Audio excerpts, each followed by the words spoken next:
అందరికీ నా ప్రత్యేకమైన శుభములు.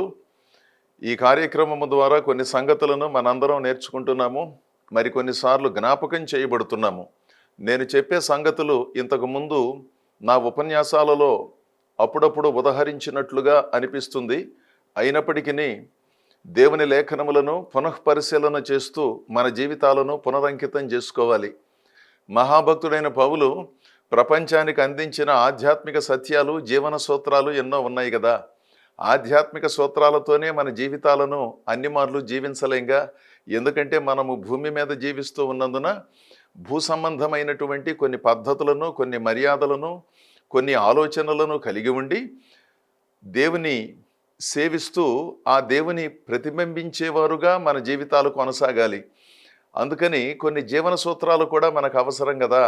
నేను పరలోక పౌరసత్వం పొందుకున్నాను, అసలు ఈ భూలోకంతోనూ బంధువులతోనూ మిత్రులతోనూ కుటుంబ సభ్యులతోనూ పని లేదు, నేను నేరుగా దేవునితో సంబంధం పెట్టుకున్నాననే విచిత్రమైన ఆధ్యాత్మిక జీవన విధానము సరి అయినది కాదు.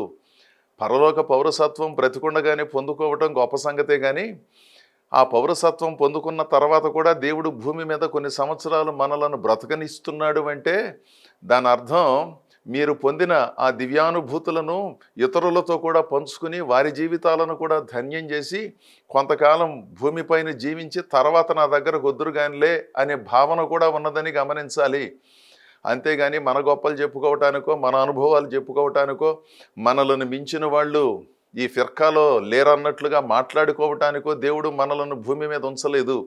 మనం పొందిన ఆ దైవమానవ సంబంధములో ఉన్న దివ్యానుభూతులను మన చుట్టూ ఉన్న వారితో పంచుకుని వారు ఎదుర్కొనే జీవన మరణ సమస్య అయిన పాపములో నుంచి విడిపించబడి పరిశుద్ధుడైన యేసునాథునితో అనుసంధానం చేయబడటానికి వీలుగా ఉండే జీవన విధానము, మాటలు, బోధలు జరిగించాలని దేవుడు మనలను భూమి మీద ఉంచాడు.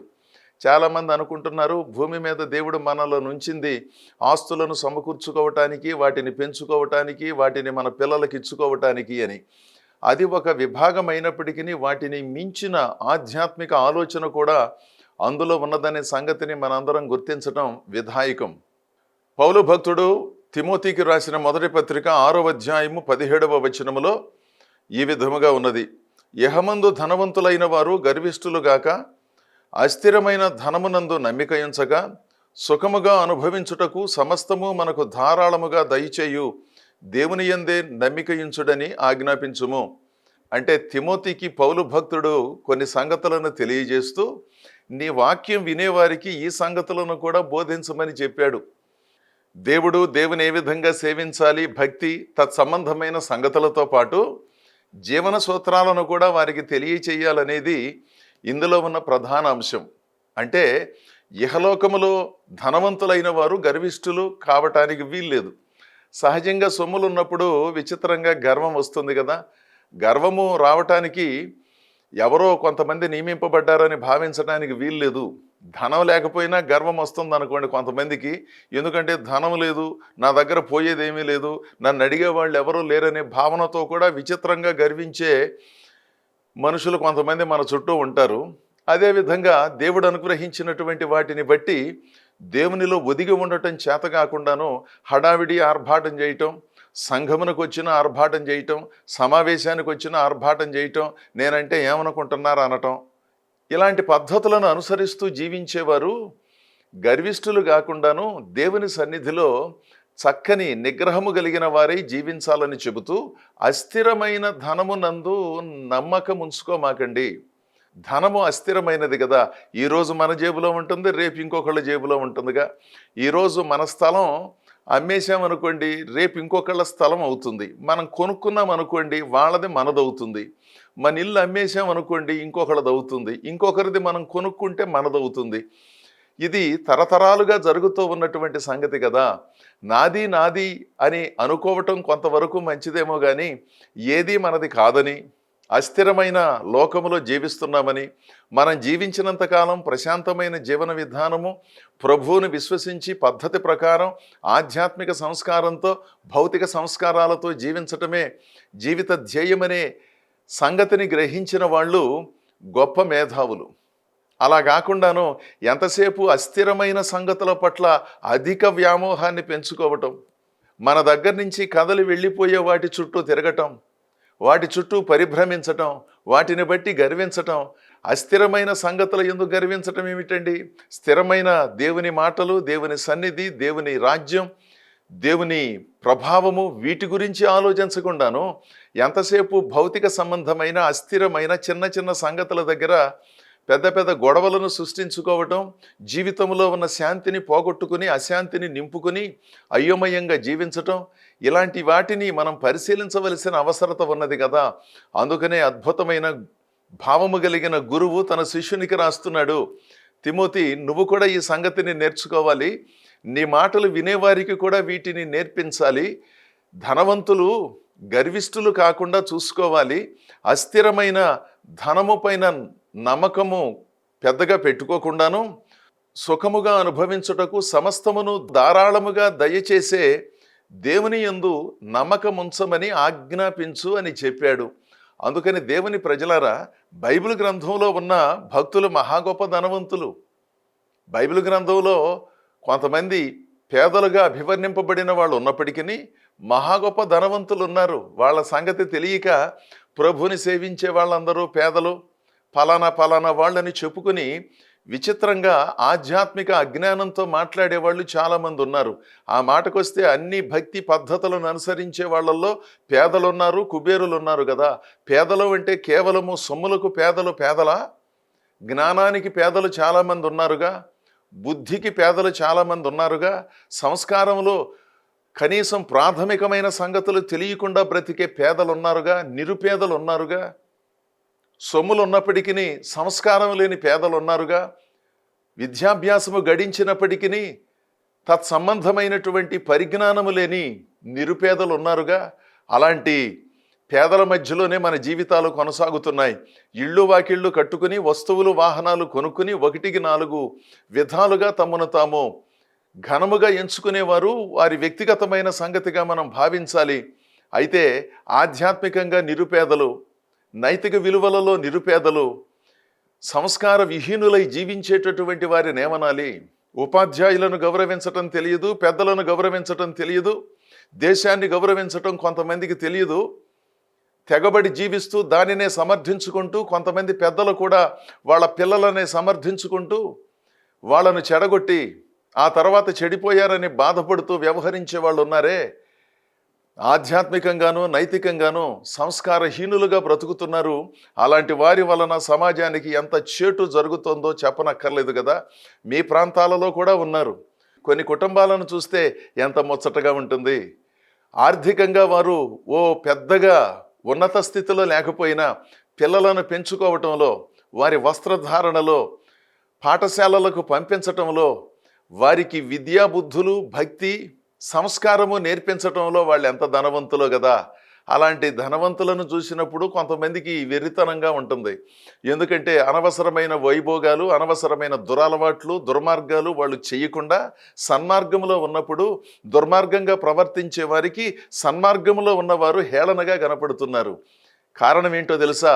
ఇటువైపునున్న వాళ్ళు అస్థిరమైన ధనమునందు నమ్మిక ఉంచి గర్విష్ఠులైతే, అటువైపునున్న అవగాహన కలిగిన వారు, సద్భక్తి కలిగిన వారు స్థిరమైన దేవుని యందు నమ్మిక ఉంచి పద్ధతిని, సంస్కారాన్ని, సమాజాన్ని గౌరవించి జీవిస్తున్నారు.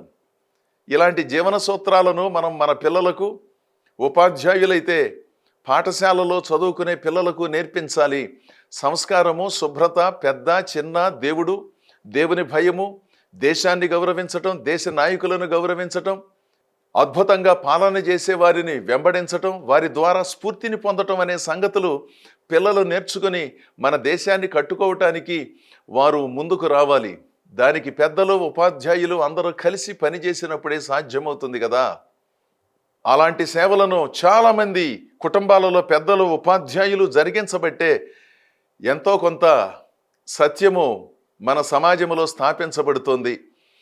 పౌలు భక్తుడు అద్భుతంగా తన ఆలోచన విధానాన్ని తెలియజేశాడు. తిమోతి, నువ్వు నేర్చుకోవాలి, నీ మాటలు వినేవారికి కూడా వీటిని నేర్పించు. అనవసరమైన గర్వము అనే బంధకాల చేత బంధించబడి జీవితం యొక్క అర్థాన్ని కోల్పోయి విచిత్రంగా వెర్రిగా జీవించకుండాను పద్ధతి, సంస్కారంతో జీవించమని చెప్పు అన్నాడు. అందుకని దేవుని ప్రజలారా, దేవుని సేవలో ఉన్నవారైనా, ఆ సేవలో గొప్ప ఫలితాలు పొందుకుంటూ ఉన్న భక్తులైనా ఎవరైనప్పటికీ అనవసరమైన హడావిడి ఆర్భాటము ప్రధానం కాదు. ఆధ్యాత్మికత, ఆధ్యాత్మిక లోతులలోనికి నడిపించే దేవుని సంగతులు బోధించటం అవసరం, కానీ అనవసరమైన సంగతులకు అధిక ప్రాధాన్యతలనిచ్చి విలువైన సమయాన్ని వృధా చేసుకుంటూ వచ్చిన ప్రజల జీవితాలలో ఆధ్యాత్మిక సిరులను, సంస్కారాన్ని, మంచితనాన్ని, భక్తి ధోరణిని నేర్పించకుండాను కాలహరణం జరిగించటం, అద్భుతంగా కార్యక్రమాలు జరిగాయని చెప్పుకోవటంలో ఏ విధమైనటువంటి అవగాహన లేదు కదా. దేవునికి మహిమ ఎప్పుడు వస్తుందండి? ఆయా సందర్భాలలో ఇదొక ఊతపదం అయిపోయింది. అంటే ఒక శృతి లయ లేకుండా పాటలు పాడితే దేవునికి మహిమ వస్తుందా? ఒక ఆధ్యాత్మిక అవగాహన లేకుండా దేవుని వాక్యాలు చెబితే దేవునికి మహిమ వస్తుందా? మనందరం ఆలోచించాలి. ఊతపదాలుగా వినియోగించటం అలవాటైపోయింది. అయినదానికి కానిదానికి దేవుని నామాన్ని ఉచ్చరించటం ఏ విధంగానూ మంచిది కాదని దేవుని సంగతులు చెబుతున్నాయి కదా. దేవుని నామమును వ్యర్థముగా ఉచ్చరించరాదు అనే సంగతిని మనం జ్ఞాపకం పెట్టుకోవాలి కదా. దేవునికి మహిమ వచ్చే విధంగా మనం జీవించాలి కదా. దేవునికి మహిమ వచ్చే విధంగా మనం మాట్లాడాలి, మనం పాడాలి కదా. మనం పాడిన పాట ద్వారా, చెప్పిన మాట ద్వారా ఆధ్యాత్మిక సంగతులను ప్రజలు ఎంతో కొంత గ్రహించే పద్ధతిని అనుసరించినప్పుడు కదా దేవునికి ఏదైనా మహిమ వచ్చేది. దేవుని మహిమనంతటిని వ్యక్తిగతంగా, ప్రత్యక్షంగానో పరోక్షంగానో వాళ్లే తీసేసుకుంటూ మేము చేశాము, మేమే చేస్తున్నాము, మేమే ఈ కార్యక్రమాలను జరిగించగలం, ఇంకా ఎవరి వల్ల సాధ్యం కాదన్నట్లుగా పరోక్షంగా తమను తాము చాటుకుంటూ తమ మహిమను తామే వాళ్ళ ద్వారా వీళ్ళ ద్వారా చెప్పించుకునే ప్రయత్నం చేసేవారు. దేవునికి మహిమ కలుగును గాకంటే మహిమ వస్తుందా? పరిశీలించాలి. ఆధ్యాత్మిక గర్వములో నుంచి బయటపడి మనం ఇంకా భూమి మీద ఉన్నామని, దేవుని సేవలను దేవుని చిత్తానుసారంగా జరిగించాలని నమ్రత, వినయభావము మనకు శోభస్కరమనే సంగతిని గుర్తించి దేవుని సంగతులను ప్రజలకు బోధించటమే ప్రధానము. యహమందు ధనవంతులైన వారు గర్విష్ఠులుగాక, అస్థిరమైన ధనము కొరకు ఎక్కువగా ప్రాకులాడక, అదే జీవితం, అది ఉంటేనే ఏదో జరుగుతుంది అన్నట్లుగా భావించక, దేవుని ఆత్మ సహాయంతో, ఆలోచనలతో, దేవుడిచ్చే నడిపింపుతో కార్యక్రమాలను జరిగించమని చెప్పు అన్నాడు. ఈ సంగతులు మీరు, నేను, మనందరం నేర్చుకోవాలి. మీకు ఈ సంగతులను తెలియజేస్తూ నేను కూడా నేర్చుకుంటున్నాను. నేను పరిపూర్ణుడనైపోయాననే భావన ఎప్పుడు రాలేదు, వస్తుందని కూడా నేను అనుకోవట్లేదు. మనందరం కలిసి నేర్చుకుందాం. దేవుని మహిమపరచటము అంటే ఒక మనిషికి క్రీస్తు మాటలను చెప్పి వారి జీవితాలలో ఉన్న పాపాంధకారమును తొలగించి వెలుగును ప్రసరింపజేసినప్పుడు దేవునికి మహిమ వస్తుంది. ఆ దేవుని కీర్తిని శ్లాఘిస్తూ అద్భుతంగా చక్కని భావముతో ఒక పాట పాడితే దేవునికి మహిమ వస్తుంది. కానీ ఎవరు పడితే వారు ఏది పడితే అది చేస్తూ వారికి తోచినట్లుగా ఆధ్యాత్మిక కార్యక్రమాలను నిర్వహించినప్పుడు దేవునికి మహిమ రాకపోగా ఉన్న మహిమను ఓడగొట్టినట్లు అవుతుందేమో. అందరూ కాకపోయినా కొంతమంది ఇలాంటి పనులకు తెలిసి కానీ తెలియక కానీ పాల్పడుతున్నారేమో. అట్టివారు పునఃపరిశీలన చేసుకోవలసిన అవసరం ఎంతో ఉన్నది. మహాభక్తుడైనటువంటి అబ్రహామును గూర్చిన ఒక మాట ఉన్నది. 13వ అధ్యాయము ఆదికాండము 2వ వచనములో, అబ్రాము వెండి బంగారము పశువులు కలిగి బహుధనవంతుడై ఉండెను.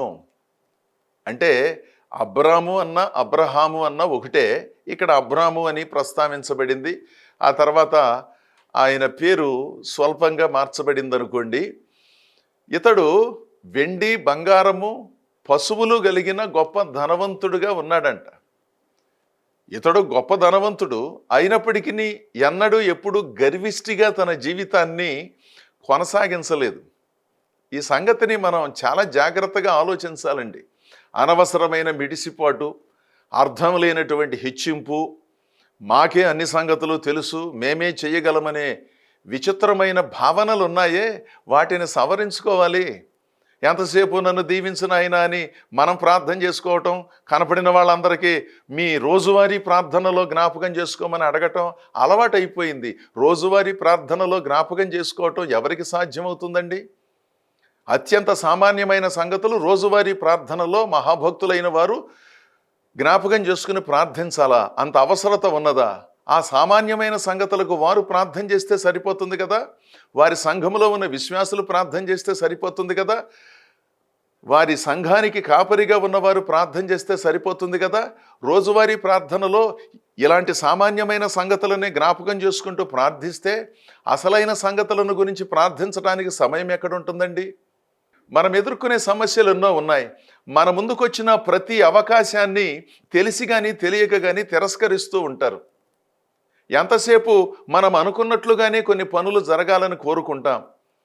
అది కొంతవరకు సరి అయినదే కానీ సంగతులను పరిశీలించి మన జీవితాల గురించి మనం ఆలోచించి ఏం చేయాలి, ఎప్పుడు ఏ నిర్ణయం చేయాలి, పెద్దల మాట వినాలి, సర్దుబాటు చేసుకోవాలి అంటే సర్దుబాటు చేసుకోవలసిన సంగతులలో సర్దుబాటు చేసుకుందామనే కనీసమైన అవగాహన జ్ఞానం లేకుండా నా కోసం ప్రార్థన చేయండి, పిల్లల కోసం ప్రార్థన చేయండి, వాళ్ళ పెళ్ళిళ్ళ కోసం ప్రార్థన చేయండి, ఉద్యోగం రావటం కోసం ప్రార్థన చేయండి, విదేశాలకు వెళ్ళటం కోసం ప్రార్థన చేయండి, మంచిదే. కానీ వచ్చిన అవకాశాలను అందిపుచ్చుకునే వివేక జ్ఞానములు లేనప్పుడు ఆ ప్రార్థన కొన్ని దశాబ్దాల పాటు చేయాల్సి వస్తుంది కదా. దేవుని ప్రజలారా, ఇక్కడ అబ్రాము వెండి బంగారములు కలిగిన ధనవంతుడు, బహు పశు సంపద కలిగినటువంటి వాడు అయినప్పటికీ దేవుని సన్నిధిలో ఒదిగి ఉండి చక్కగా తన జీవితాన్ని నడిపించుకున్నాడు.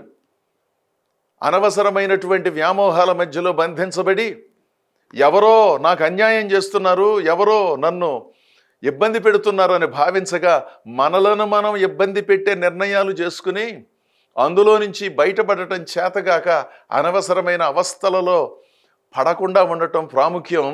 దీనికి కూడా కనబడకుండా గర్వము అనే లక్షణమే ప్రధానమైన కారణం. అసలు ఎవరు చెప్పినా వినకపోవటం ఏంటండి? ఉపాధ్యాయులు చెప్పినా వినరు, తల్లిదండ్రులు చెప్పినా వినరు, దైవ సేవకులు చెప్పినా వినరు. కాస్త వారి క్షేమం కోరి చెప్పేవారి మాటలు కూడా వినకుండా మీరు ఎన్ని మాటలన్నా చెప్పండి, నా నిర్ణయం నాదే అంటే ఏంటి దాని అర్థం? కొన్ని విషయాలలో అలా ఉండవలసిన అవసరత ఉన్నది, కానీ సామాన్యమైన సంగతులలో కూడా ఏమిటి అనవసరమైన పట్టు? దానికి గల మూల కారణం ఏమిటో తెలుసా? గర్వం. ఆ సంగతి వాళ్ళకు కూడా తెలియదు. ఆడు పట్టుబట్టాడంటే వదలడండి. మంచి పట్టు పట్టాలి కానీ పిచ్చి పట్టేమిటి? అర్థం లేకుండాను పనికిరాని సంగతులలో పట్టేమిటి? మళ్ళా దానికి అసలు మావాడు చాలా గట్టివాడండి, వాడు ఒకటి అనుకుంటే చేసేస్తాడండి. అనుకున్నది మంచి పని అయి ఉండాలి, ఆ మంచి పనిని చేయటానికి దీక్షా పట్టుదల ఉండాలి, కానీ పనికిరాని పనులు చేయటానికి దీక్షా పట్టుదలలు ఎందుకండి బాబో? దానిని ఘనంగా చెప్పుకుంటామా? అర్థం లేని సంగతులను అధిక ప్రాధాన్యత కలిగినవిగా చెప్పుకోవటానికి విచిత్రమైన సాహసం చేసేవాళ్ళని ఏమనుకోవాలి? వెండి బంగారములు బహు పశు సంపద కలిగి ఉన్నప్పటికీ, గొప్ప ధనవంతుడైనప్పటికీ దేవునిలో ఒదిగి ఉన్నాడు. ఆయనలో ఏనాడు ఎన్నడూ తాను జీవించిన కాలంలో గర్వము పొడసోపలేదు. అందుకని దేవుని ప్రజలమైన మనం దేవుని నమ్ముకోవాలి, దేవుని సంఘమును గౌరవించాలి, యోగ్యులైన సమర్థులైన నిస్వార్థముతో దేవుని సేవలను అందించే సేవకులను గుర్తించి గౌరవించాలి, వారి ఉపన్యాసాలు వినాలి, జీవితాలను కట్టుకోవాలి. అదే ప్రధానమైన సంగతి. 2 దినవృత్తాంతములు 26వ అధ్యాయములో యోధా దేశమును పాలించిన 10వ రాజు, క్రీస్తు పూర్వం 8వ శతాబ్దంలో ఉజ్జియా అనే రాజు యోధా దేశాన్ని పాలించాడు. ఆరంభంలో అద్భుతంగా ఉన్నాడు. దేవుని సేవకుల మాట విన్నాడు. దేవుని సేవకులు చెప్పినట్లుగా చక్కగా తన కార్యక్రమాలను జరిగించాడు. యాజకులేమో దేవుని మందిర సంబంధమైన సేవలను జరిగించారు. రాజుగారేమో దేశానికి కావలసిన వాటినన్నిటినీ సమకూర్చాడు. పశువులు పక్షులు ఏ విధంగా పెరగాలో ఆ సంక్షేమాన్ని పరిశీలించాడు. బావులను త్రవ్వించాడు. అద్భుతమైన వ్యవసాయం చేశాడు. ప్రజలందరికీ కడుపు నిండా భోజనం పెట్టాడు. రాజైన ఉజ్జియా అతడు అద్భుతమైన పాలన చేశాడు. అదే సమయంలో ఆయనకు ఆధ్యాత్మిక సలహాదారులు ఉన్నారు. వాళ్ళల్లో ఒక సలహాదారుని పేరు జకరియా. అద్భుతంగా రాజుగారిని నడిపించాడు. చక్కని ఆలోచనలు చెప్పాడు. ఆధ్యాత్మికంగా ఇలా ఉండాలండి, మనం దేశాన్ని ఈ విధంగా పాలించాలి, మీరు గొప్ప రాజులు, వ్యవసాయమందు అపేక్ష కలిగిన వారు, అనగా ప్రజలను సుభిక్షంగా ఎలా ఉంచాలో మీకు బాగా తెలుసు అని చెబుతూ ఆధ్యాత్మికంగా చక్కని సలహాలనిచ్చి నడిపించాడు. ఇది కూడా గొప్ప సంగతి కదా. మనకు సలహా ఇచ్చేవారు కూడా చక్కటి సలహా ఇచ్చేవారుగా ఉండాలి కానీ విచిత్రమైన సలహాలనిచ్చి మంచివారిని సహితము దారి తప్పించే విధంగా ఉండకూడదు కదా. మనకు కూడా సలహాలు ఇచ్చేవాళ్ళు ఉంటారు.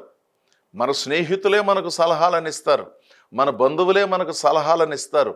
దయచేసి ఈ సంగతులలో కాస్త వివేకము విజ్ఞానము కలిగి ఉండటం చాలా ప్రాముఖ్యం. మీ తల్లిదండ్రులను మించిన గొప్పవాళ్ళు ఎవరున్నారు? మిమ్మల్ని పెంచి పోషించిన వాళ్ళని మించిన గొప్పవాళ్ళు ఎవరున్నారు? మధ్యలో ఒకటి ఎర్ర వచ్చి వాళ్ళేదో ఓ మాట చెప్పారని, వాళ్ళేదో ఆత్మీయులని వాళ్ళ చుట్టూ తిరిగి దేవుడు పెంచి పెద్ద చేసిన విధానాన్ని, మీ తల్లిదండ్రుల యొక్క గౌరవాన్ని, మీ గ్రామము యొక్క గౌరవాన్ని కాపాడుకోకుండాను మా నాన్న ఎట్లా, మా అమ్మ ఎట్లా, మా బాబాయ్ ఎట్లా, మా మామ ఎట్లా అని చెప్పుకుని వాళ్ళ దగ్గర వీళ్ళ దగ్గర విచిత్రంగా ఏకరవు పెట్టే ధోరణి సంస్కారం కాదు కదా.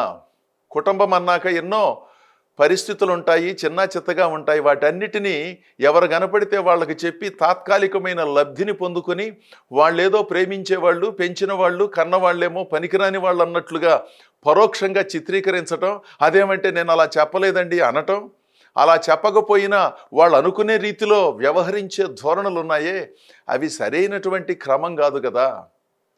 ఈ జకర్యా రాజుగారికి ఏ విధంగా ప్రవర్తించాలో చెప్పాడు, ఎలా భక్తి చేయాలో చెప్పాడు, ఎలా దేవుని గౌరవించాలో చెప్పాడు. ఆ మాటలు ఉజ్జియా గారు కూడా విన్నాడు. ఆ తర్వాత కొంతకాలానికి ఏమైందో ఏమిటో కాస్త సొమ్ములు సంపాదించాడు. కీర్తి నలుదిశలా వ్యాపించింది. వాళ్ళు వీళ్ళు పొగుడుతున్నారు, నీవు సామాన్యుడు కాదు, నువ్వు గొప్ప రాజువి అనేసరికి ఏం జరిగిందో ఏమిటో కానీ ఉన్నట్టుండి తనకు మాలిన పనిని జరిగించటానికి ఉపక్రమించాడు.